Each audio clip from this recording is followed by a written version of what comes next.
नमस्कार जी, मैं मूल शंकर आपके सामने एक नए टॉपिक के साथ आया हूँ।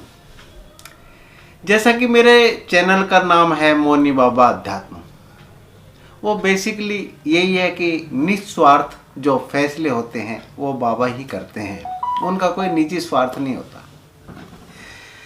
और मुझे एक सामाजिक परिवेश में एक बाबा मिला है जो निस्वार्थ कर रहा है। अभी आगे देखते हैं, पूछते हैं इनसे। वे उनका नाम है मुकुटनाथ वर्मा, डॉक्टर मुकुटनाथ वर्मा।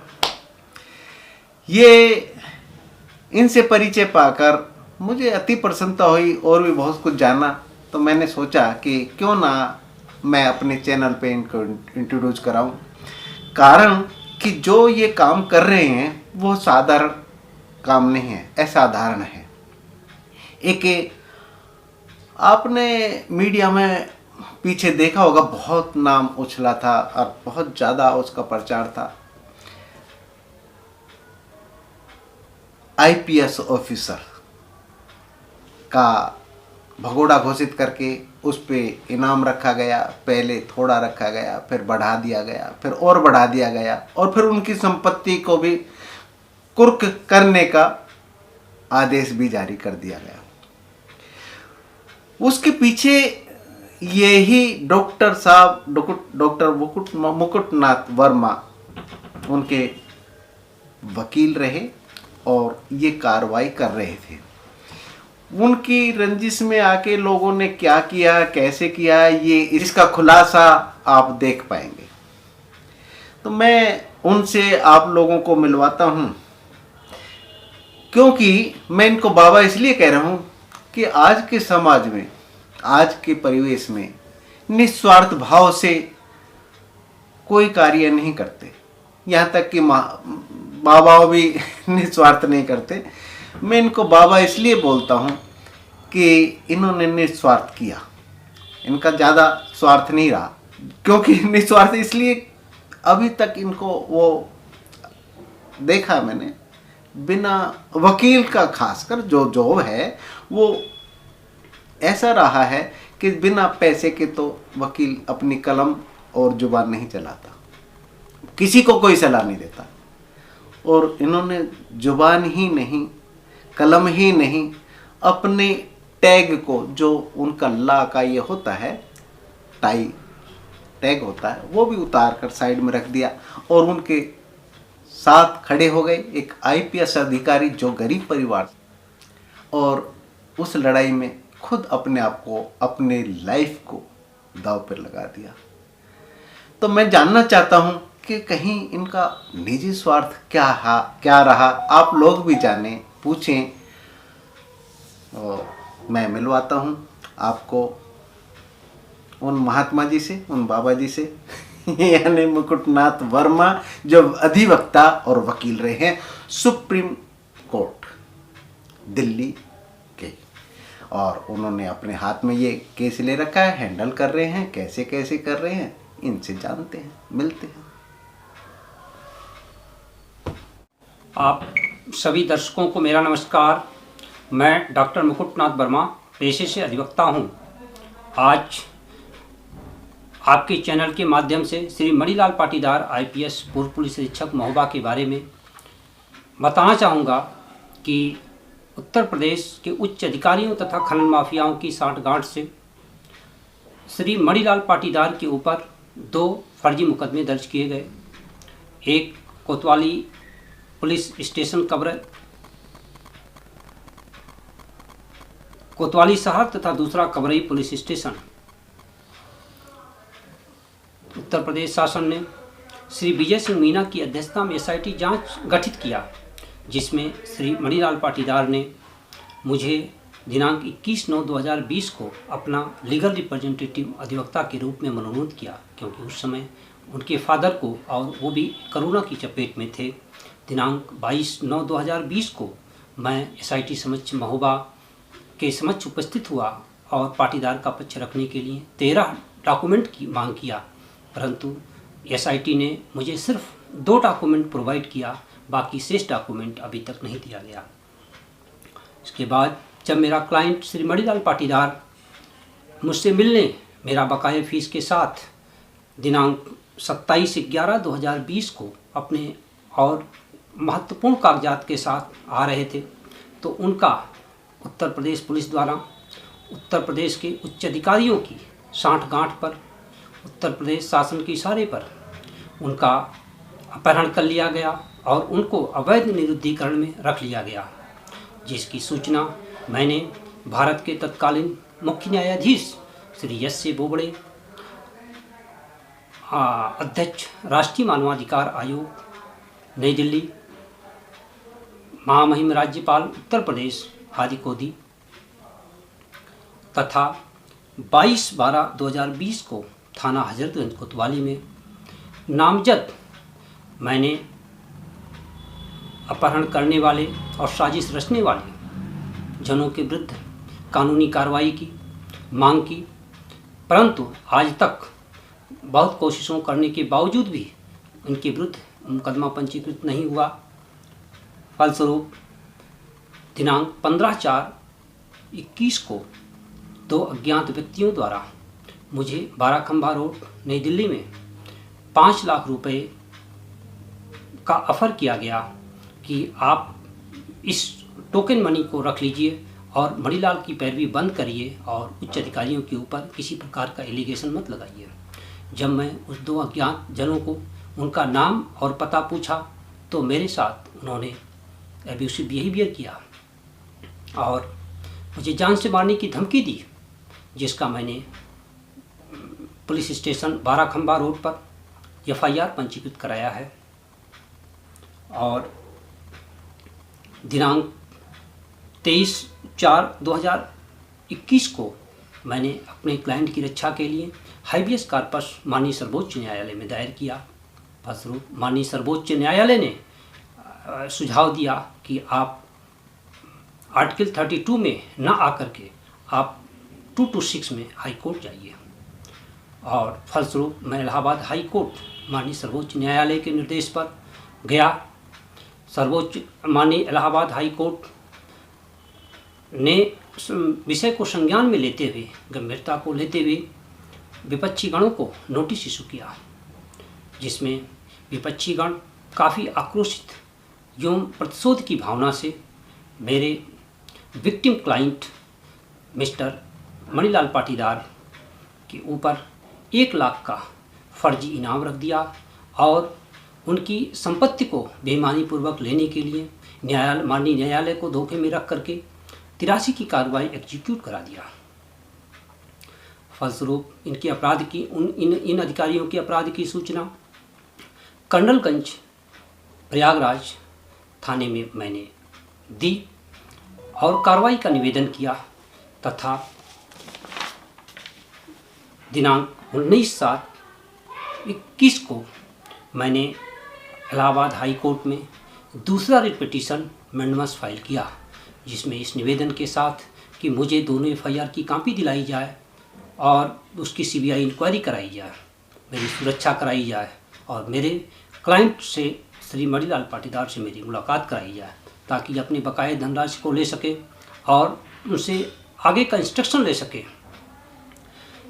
परंतु विपक्षी गण से अनुचित लाभ लेकर श्री जस्टिस सूर्य प्रकाश केसरवानी तथा जस्टिस मिस्टर पीयूष अग्रवाल की कोर्ट ने मुझे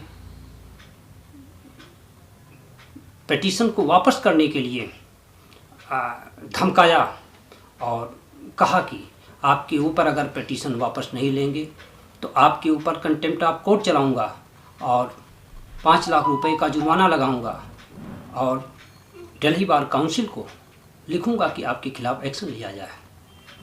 परंतु मैंने बार बार उनसे रिक्वेस्ट किया कि लॉर्डशिप आप मेरे आर्गूमेंट को सुन लीजिए, जो कि आपकी अदालत में मेरा हाईबियस कार्पस भी पेंडिंग में है, दोनों को टैग करके सुन लिया जाए, एक अवसर दिया जाए कि सुन लीजिए मेरे आर्गूमेंट को, आपको जो करना हो करिए।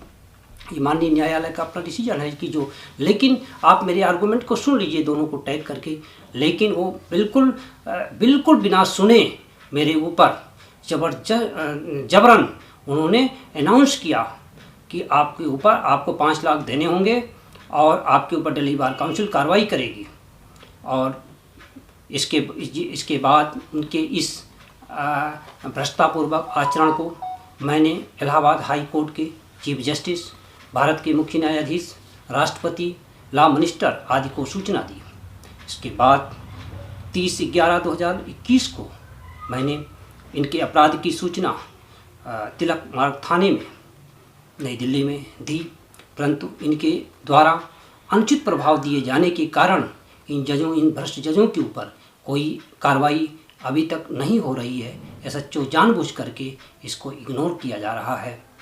और अभी हाल में ही मैंने इसकी भारत के मुख्य न्यायाधीश, इलाहाबाद हाई कोर्ट के चीफ जस्टिस और महामहिम राज्यपाल उत्तर प्रदेश को इस विषय वस्तु के साथ अवगत कराया और उनको सारे डॉक्यूमेंट की कॉपी दिया कि इनको पद से, इनके जुडिशियल पावर को हटा लिया जाए ताकि ये अनुचित लाभ से प्रभावित ना कर सके और इनके खिलाफ लीगल एक्शन हो। और मैंने तिलक मार्ग आराखंबा पुलिस स्टेशन में जो एनसीआर लाश था उसका 155(2) CRPC के तहत इन्वेस्टिगेशन का ऑर्डर हुआ है, जिसमें हमने अपना बयान रिकॉर्ड कराया है और उसमें इन भ्रष्ट जजों का नाम भी शामिल है और उसको डिमांड किया है कि आप इस मैटर को सीरियस करते हुए इसको CBI से इसकी इंक्वायरी कराई जाए, जिसमें दोनों भ्रष्ट जज शामिल हैं। इसलिए दोनों भ्रष्ट जजों को हटाना बहुत ज़रूरी है, न्यायहित में है। इन भ्रष्ट जजों के कारण ही आज न्यायपालिका दूषित हो रही है और दूषित मनोदशा से काम कर रही है अपने हितों के लिए और समाज को नुकसान पहुंचाने के लिए। रिकॉर्डिंग चालू है, इसको ऐसे पकड़ लेता हूँ और अब चालू करेंगे। देखिए मूलशंकर जी, आपका सवाल है कि आप मणिलाल पाटीदार को निर्दोष कैसे कहेंगे। अब मैं कह रहा हूं कि पाटीदार निर्दोष ही नहीं, पूर्णतः निर्दोष है और जिसके पास इसके विरुद्ध अपराध का साक्ष्य किसी के पास नहीं है, और अगर किसी के पास है तो मुझे दे। हम खुद ही कह रहे हैं कि ये सिद्ध मैं कर दूंगा। इसके पास कोई अभियोग बनता ही नहीं इसके विरुद्ध। ये दोनों फर्जी FIR पूर्णतः बेसलेस हैं। इन्हें पता है कि हम इस बेसलेस FIR पर इन्हें कुछ नहीं कर सकते, बल्कि माननीय न्यायालय में जाने पर इनके ऊपर इन्वेस्टिगेटिंग ऑफिसर के ऊपर सिर्फ डांट पड़ेगी। इसलिए इन्होंने अब इसको एक लापरवाह कायर अधिकारी को दिखाने के लिए और ये जनता की आंख में धूल झोंकने के लिए इसको अपहरण करके इलीगल डिटेंशन में रख लिए हैं, ताकि इसको एक कायर लापरवाह अधिकारी दिखा करके विभागीय जांच करके इससे बर्खास्त किया जा सके और इसके बाद इसको फिर छोड़ेंगे कि ये सर डिजर्व नहीं करता कि एक IPS लायक अधिकारी है। और इसके बाद इससे कहेंगे, अगर ये नौकरी मांगने जाएगा तब इससे कहेंगे कि अब ये तो भगोड़ा अधिकारी है। और इसलिए ये सारा इन्होंने अल्टीरियर मोटिव से इसको क्षत पहुंचाने के लिए जानबूझ करके इसके कैरियर को डिस्ट्रॉय करने के लिए और ये सब साजिशें रची गई हैं जो पूर्णतः भेदभाव पर आधारित हैं, जिसका हमारे पास पूर्णतः साक्ष्य हैं और समय आने पर मैं दूंगा। और आपका सवाल है, आप दूसरा सवाल कर रहे हैं कि कौन से उच्च अधिकारी हैं जिन पर आप मणिलाल के अपहरण का आरोप लगा रहे हैं। तो ये मैंने जो 22/12/2020 का FIR के लिए हमने प्रार्थना पत्र हजरतगंज कोतवाली लखनऊ में दिया है, उसमें Shri Avnish Kumar Awasthi additional chief secretary home, Shri Hitesh Chand Awasthi तत्कालीन DGP उत्तर प्रदेश आदि के विरुद्ध नामजद FIR है। और जिसमें मैं अब कह रहा हूं कि मुख्यमंत्री भी इसमें, मुख्यमंत्री श्री योगी आदित्यनाथ की भी संदिग्ध भूमिका है, जो जांच के बाद पूर्णतः स्पष्ट होगा। कि इसमें और कौन कौन से अधिकारी इन्वॉल्व हैं और इसमें कौन कौन से अधिकारी इन्वॉल्व हैं, ये जांच का विषय है। और बहुत सारे अधिकारियों के नाम होंगे लोग, इसीलिए ये अब हमारा FIR दर्ज नहीं किया जा रहा है, क्योंकि इससे सच्चाई उजागर हो जाएंगी, ये छिपा नहीं सकते। इसलिए ये FIR दर्ज ना होना अपने आप में एक रहस्य है। जबकि अपहरण जैसे संगीन मामले तुरंत दर्ज होते हैं, वो भी एक IPS का अपहरण के लिए हम सूचना दे रहे हैं, लिखित सूचना दे रहे हैं और निरंतर कोशिश कर रहे हैं, 1.25 साल हो गया, फिर भी अपहरण का मुकदमा दर्ज ना हो एक IPS का, और ये अपने आप में एक रहस्य है। और आप तीसरा सवाल आप कर रहे हैं कि जजों के बारे में कैसे कहेंगे कि ये लोग प्रतिवादियों से अनुचित लाभ लेकर काम किए हैं। अब मैं आपको मूलचंद जी बताना चाहता हूं कि इनके विरुद्ध मेरे पास पर्याप्त सबूत हैं कि इन्होंने अनुचित लाभ लेकर प्रतिवादियों से और उनके हितों के लिए और नुकसान पहुंचाने के लिए जानबूझकर इस जुडिशियल सिस्टम का इन्होंने दुरुपयोग किया है और दुर्भावनापूर्वक कार्य किया है अनुचित लाभ के लिए, जिसका मैं सबूत दूंगा समय आने पर और इन्हें सज़ा दिलाऊंगा माननीय न्यायालय से, ताकि लोगों का विश्वास न्यायपालिका के प्रति कभी खंडित ना हो। ऐसे जजों के कारण ही ये हमारी जुडिशियल सिस्टम को ये लोग बदनाम करते हैं और अपने हितों के लिए काम करते हैं। तो और आप चौथा सवाल आप कह रहे हैं कि आपके अनुसार पाटीदार को न्याय और दोषियों को दंड कैसे मिलेगा। तो इसका देखिए, फेयर इन्वेस्टिगेशन जब तक CBI से नहीं होगी तब तक ये असली दोषी पकड़े नहीं जा सकते और ये बच सकते हैं। और चूंकि दोषियों को पर्याप्त समय दिया जा रहा है कि साक्ष्य को नष्ट करने का, इसलिए मेरी कोशिश है कि जितना जल्दी से जल्दी हो सके FIR रजिस्टर्ड करना चाहिए और CBI को हैंडओवर कर देना चाहिए इस पूरे मामले में, जिसका निरंतर प्रयास मेरे द्वारा किया जा रहा है और किया जाता रहेगा। मैं इनसे पीछे नहीं हटूंगा। ठीक। ये आप मिले हैं डॉक्टर मुकुटनाथ वर्मा से और आगे भी मुलाकात होती रहेंगी। कानून की बारीकियां भी जानते रहेंगे। आप अपने कमेंट्स सेक्शन में जाकर कमेंट्स कीजिए और सभी को ये वीडियो उपलब्ध कराइए, शेयर कीजिए और मिलेंगे फिर नेक्स्ट वीडियो के साथ। जो आप जानना चाहिए उसमें बताइए, पूछिए। अगर कोई अच्छी सलाह देना चाहते हैं तो दीजिए, हम आपकी सलाह को सहर्ष से स्वीकार करेंगे। और मिलते हैं नेक्स्ट वीडियो के साथ। हरिओम।